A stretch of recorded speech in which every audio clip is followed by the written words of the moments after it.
Class 10 science के lesson 4 carbon and its compound से आज हम चर्चा करेंगे कि फंक्शनल ग्रुप क्या होते हैं, क्रियात्मक समूह क्या होते हैं अथवा प्रकार्यात्मक समूह क्या होता है।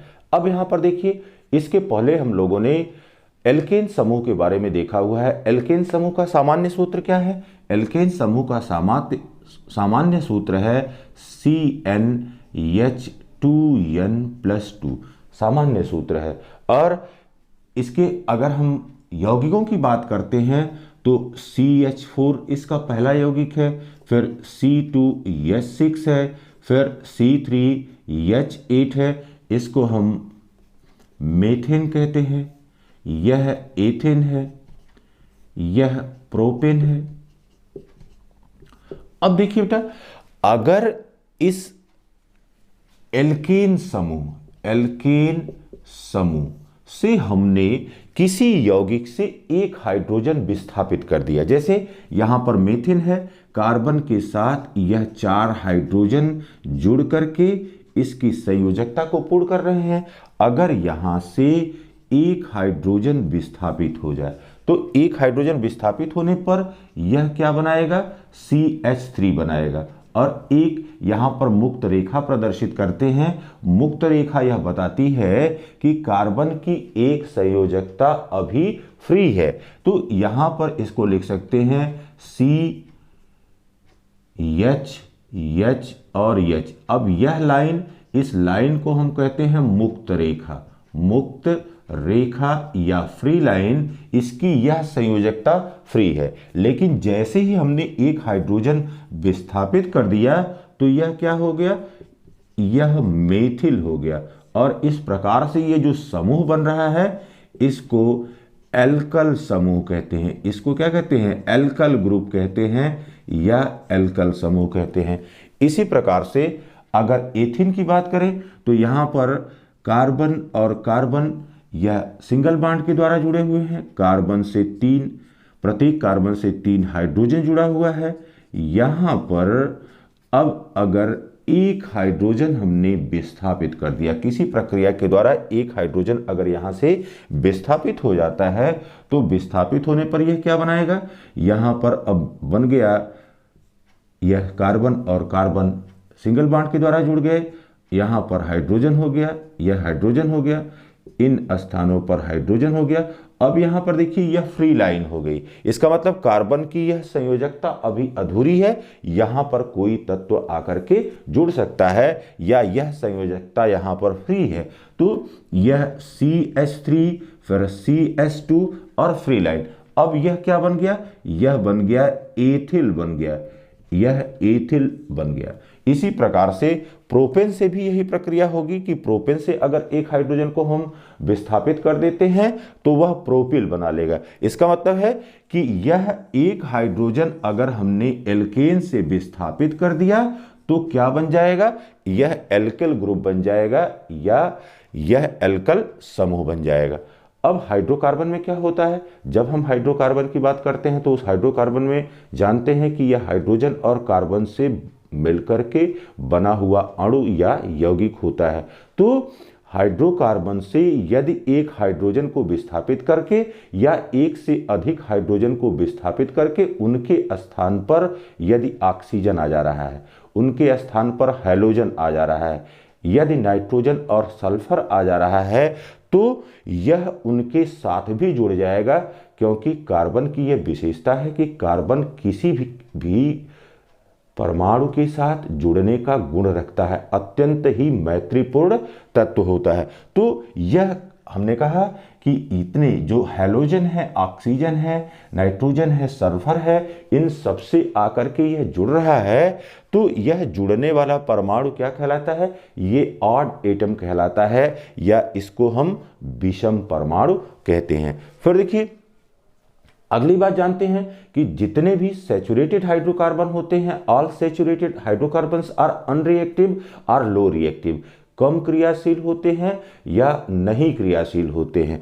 तो अब क्या होगा? जैसे ही कोई हाइड्रोजन उस हाइड्रोकार्बन से विस्थापित करके उसके स्थान पर कोई नया तत्व आ जाएगा तो वह तत्व आकर के उस एल्केन का एल्किन में परिवर्तन करेगा और साथ ही साथ उसकी क्रियाशीलता को भी बढ़ा देता है। तो क्रियात्मक समूह क्या हो गया? ऐसा या ऐसे परमाणु या परमाणुओं का समूह जो किसी कार्बनिक यौगिक को क्रियाशील कर देता है और उसके गुणों का निर्धारण करता है, उसे हम क्रियात्मक समूह कहते हैं या उसे ही हम फंक्शनल ग्रुप अथवा यौगिक में उपस्थित वह परमाणु अथवा परमाणुओं का समूह जो उसके रासायनिक गुणों हेतु उत्तरदायी होता है, उसे ही हम क्रियात्मक समूह कहते हैं। जैसे एल्कोहल समूह क्या है? एल्कोहल समूह में आप जानते हैं कि एल्कोहल समूह यह OH, ये एल्कोहल समूह है। इसी प्रकार से जब हम हैलोजन समूह की बात करते हैं तो इसमें ब्रोमीन है, क्लोरीन है, आयोडीन है। अगर यह आकर के जुड़ते हैं एल्केन से एक हाइड्रोजन को विस्थापित करके तो ये हैलोजन समूह बनाते हैं। इसी प्रकार से एल्डिहाइड में क्या है? यह CHO है। इसी प्रकार से कीटोन में क्या है? Single bond CO single bond. तो इस तरह के समूह आकर के किसी भी हाइड्रोकार्बन की सक्रियता को बढ़ा देते हैं या क्रियाशीलता को बढ़ा देते हैं। इन्हें ही हम फंक्शनल ग्रुप कहते हैं या क्रियात्मक समूह कहते हैं। अब सामान्य एक एग्जाम्पल देखा जाए, जैसे हमने कहा यहां पर कि एक या एक से अधिक हाइड्रोजन को विस्थापित करके और उनके स्थान पर कोई भी इस तरह का विषम परमाणु आकर के जुड़ करके उनकी क्रियाशीलता को बढ़ा देता है। जैसे यहां पर हमने लिया कि यह मीथेन है। अब एक हाइड्रोजन को यहां से विस्थापित कर दिया जाए, एक हाइड्रोजन को विस्थापित कर दिया और यहां पर यह हाइड्रॉक्सिल समूह आकर के इससे जुड़ गया। तो जैसे ही हाइड्रॉक्सिल समूह जुड़ेगा, अब ये देखिए कार्बन के साथ यह 3 हाइड्रोजन जुड़ गए। यह हाइड्रोजन यहां से रिमूव हो गया, यह हाइड्रोजन यहां से निकल गया और यहां पर आकर के क्या जुड़ गया? यहां पर आकर के OH जुड़ गया। जब OH यहां पर आकर के जुड़ गया यह, तो यह बना लिया CH3OH, CH3OH। अब इसको क्या कहते हैं? इसको हम कहते हैं मेथिल एल्कोहल, मेथिल एल्कोहल हो गया। अब देखिए बेटा, इसी प्रकार से जब हम एथेन लेते हैं, C सिंगल बॉन्ड C और हाइड्रोजन यहां पर है। अब इसके एक हाइड्रोजन को हम यहां से विस्थापित कर दें, यह हाइड्रोजन यहां से निकल जाए और इस पर हाइड्रॉक्सिल समूह आकर के जुड़ जाए। तो जब हाइड्रॉक्सिल समूह यहां पर आकर के जुड़ जाएगा तो अब कार्बन और कार्बन के साथ सिंगल बॉन्ड, यहां पर आकर के OH जुड़ गया। यह स्थान हाइड्रोजन के लिए है, इन स्थानों पर हाइड्रोजन हो गया। इस प्रकार से हम ये देख रहे हैं कि यह बना ले रहा है CH3CH2OH या इसी को कहते हैं C2H5OH। तो यह C2H5OH यह क्या हो गया? यह बन गया एथिल किसी एल्केन से जो कि संतृप्त हाइड्रोकार्बन है। उस संतृप्त हाइड्रोकार्बन से हमने हाइड्रोजन को विस्थापित किया और हाइड्रोजन को विस्थापित करने पर वहां पर कोई दूसरा क्रियात्मक समूह आ गया। तो क्रियात्मक समूह आते ही उसकी क्रियाशीलता भी बढ़ जाती है और साथ ही साथ वहां पर उसके रासायनिक गुणों में भी परिवर्तन हो जाता है। अब कुछ फंक्शनल ग्रुप की चर्चा करते हैं कि कौन कौन से फंक्शनल ग्रुप यहाँ पर सामान्यतः ऑर्गेनिक केमिस्ट्री में हमको मिलते हैं। तो सबसे पहला यहाँ पर हैलोजन समूह है और इस हैलोजन समूह का सामान्य सूत्र यहाँ पर RX है और यह यक्स क्या है? यहाँ पर क्लोरीन के रूप में हो सकता है, ब्रोमीन के रूप में हो सकता है या आयोडीन के रूप में हो सकता है। तो यह क्या करेगा? यह संतृप्त हाइड्रोकार्बन से एक हाइड्रोजन को विस्थापित करके और उसके स्थान पर आकर के जुड़ जाएगा और इस प्रकार से यह क्लोरोमीथेन बनाएगा या यहाँ पर ब्रोमोमीथेन बनाएगा या आयोडोमीथेन बनाएगा। जैसे यहाँ पर हमने अगर मीथेन लिया CH4 और एक हाइड्रोजन यहां से विस्थापित हो गया, एक हाइड्रोजन विस्थापित हो रहा है और इस पर क्लोरीन, ब्रोमीन या आयोडीन कोई आकर के अगर जुड़ रहा है तो यह आप देखिए कि कि यहाँ पर 3 संयोजकताएं इसकी हाइड्रोजन के साथ पूर्ण हो रही हैं और यहाँ पर या तो क्लोरीन आ जाएगा, या तो ब्रोमीन आ जाएगा, या तो आयोडीन आ जाएगा और इस प्रकार से यह क्लोरोमेथिन, ब्रोमोमेथिन या आयोडोमेथिन के रूप में बना लेगा। तो हाइड्रोजन समूह में क्लोरीन, ब्रोमीन, आयोडीन, फ्लोरीन यह सभी तत्व एक हाइड्रोजन को विस्थापित करके उसके स्थान पर जुड़ जाते हैं। यहाँ पर फंक्शनल ग्रुप है जिसको अल्कोहल समूह कहते हैं या हाइड्रॉक्सिल समूह कहते हैं।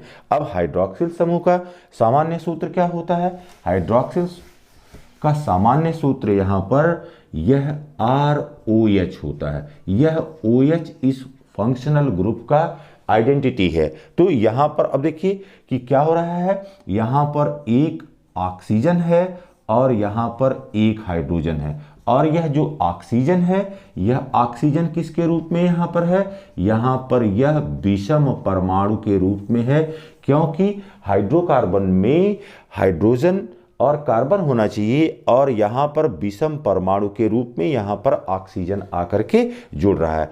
तो किसी भी संतृप्त हाइड्रोकार्बन से एक हाइड्रोजन को विस्थापित करके और उसके स्थान पर अगर यह जुड़ जाता है अल्कोहल समूह के यौगिकों को बनाता है। जैसे CH3OH यह मेथिल अल्कोहल या मेथिनॉल है, C2H5OH यह एथिल अल्कोहल या एथेनॉल है। अब बात करते हैं एल्डिहाइड समूह की। एल्डिहाइड समूह का जो प्रतीक है वह CHO है। तो एल्डिहाइड समूह में अब क्या हो रहा है, एक कार्बन है, एक हाइड्रोजन है, एक ऑक्सीजन है, एक हाइड्रोजन, एक कार्बन, एक ऑक्सीजन है और सामान्य सूत्र क्या है, यहां पर RCHO। अब यह R क्या है, यहां पर R को कहते हैं एल्कल समूह कहलाता है। तो यहां पर एल्कल समूह के साथ CHO जुड़ जाता है। अब यहां पर देखिए यह कार्बन के साथ डबल बॉन्ड के साथ ऑक्सीजन जुड़ा हुआ है, सिंगल बॉन्ड के साथ हाइड्रोजन जुड़ा हुआ है। तो यह अपना स्थान बदल सकता है, यह कार्बन के साथ कहीं यहां पर भी आ गया या यहां पर हाइड्रोजन को हमने परिवर्तित कर दिया। अब ये देखिए इसमें यह बात ध्यान रखना है कि जो एल्डिहाइड समूह है वह एल्डिहाइड समूह हमेशा कार्बन श्रृंखला के अंत में जुड़ता है। तो कार्बन श्रृंखला के अंत में जुड़ता है या तो अगर एक हाइड्रोजन है तो वह हाइड्रोजन के साथ जुड़ता है, एक हाइड्रोजन अगर है तो वह हाइड्रोजन के साथ जुड़ता है। जैसे यहां पर मेथिनॉल में देख रहे हैं कि यह HCHO है, तो HCHO है। तो यहां पर अब देखिए बेटा क्या हो जाएगा, यहां पर हमारे पास है C डबल बॉन्ड O, फिर यहां पर H है और इसके साथ एक, तो ये हाइड्रोजन के साथ या तो जुड़ता है मेथिनॉल के संदर्भ में या फॉर्मेल्डिहाइड के संबंध में। लेकिन जब एथिनॉल की बात करते हैं तो यहां पर है CH3CHO। तो यहां पर अब देखिए कार्बन के साथ 3 हाइड्रोजन जुड़े हुए हैं और यह फिर कार्बन के साथ जुड़ेगा, यहां पर CHO हो जाएगा। या अगर इसका संरचना सूत्र लिखना चाहते हैं तो यहां पर हो गया हाइड्रोजन हाइड्रोजन हाइड्रोजन, फिर यहां पर अब यह कार्बन जुड़ा, फिर ऑक्सीजन डबल बॉन्ड के रूप में यह यहां पर देखिए अगला जो क्रियात्मक समूह है या फंक्शनल ग्रुप है वह कीटोन के रूप में है। अब यहाँ पर कीटोन में C डबल बॉन्ड O, तो यहाँ पर एक कार्बन है और एक ऑक्सीजन परमाणु मिलकर के यहाँ पर इस समूह का निर्माण कर रहा है। विषम परमाणु के रूप में यहाँ पर ऑक्सीजन है। यहाँ पर इस समूह का कार्बन परमाणु यह 2 समान प्रकार के अथवा 2 भिन्न प्रकार के एल्कली समूह से जुड़ता है, इसीलिए इसका जो सामान्य सूत्र है यह RCOR डैश है। तो यहाँ पर देखिए जैसे प्रोपेनॉन लिया हुआ है तो CH3COCH3, तो यहाँ पर ये देखिए यह CH3 है, यहाँ पर यह हाइड्रोजन के साथ, फिर अब यहाँ पर यह कभी भी जो है वो अंत में नहीं जुड़ता है, हमेशा जो है एल्कली समूह के बीच में होता है। 2 समान प्रकार के एल्कली समूह होते हैं या 2 भिन्न प्रकार के भी एल्कली समूह होते हैं। तो यह CH3 हो गया, फिर यहां पर अब आ गया C, फिर डबल बॉन्ड O, फिर यहां पर हो गया C एंड देन H3, यहाँ पर H3, तो यह इससे आकर के जुड़ गया, यह प्रोपेनोन है या एसीटोन है। इसी प्रकार से यहाँ पर यह ब्यूटेनोन है, CH3COCH2CH3, या मेथिल एथिल कीटोन है, तो मेथिल एथिल कीटोन। यहाँ पर आप देख रहे हैं कि दोनों दशाओं में यह जो भी हमने एल्कली समूह लिया हुआ है R और R' उसके बीच में ही आकर के जुड़ता है, कभी भी कार्बन श्रृंखला के यह अंत में नहीं जुड़ता है। इसी प्रकार से अगला समूह यहाँ कार्बोक्सिलिक समूह जिसको कहते हैं, और COOH इसका प्रतीक है। इसमें कार्बन है, हाइड्रोजन है और ऑक्सीजन है। तो कार्बन के साथ डबल बॉन्ड के रूप में यहाँ पर ऑक्सीजन लगा हुआ है और OH यहाँ पर सिंगल बॉन्ड के रूप में लगा हुआ है। सबसे पहला जो तत्व इसका है, इसको मेथोनिक एसिड कहते हैं, HCOOH। तो यहाँ पर देखिए H है, फिर C है, डबल बॉन्ड O है, फिर यहाँ पर OH है, तो ये मेथोनिक एसिड हो गया। इसी प्रकार से एथेनोइक एसिड में देखिए यह CH3 है, H3 यहाँ पर जुड़ गया, फिर C डबल बॉन्ड O, फिर यहाँ पर यह OH है।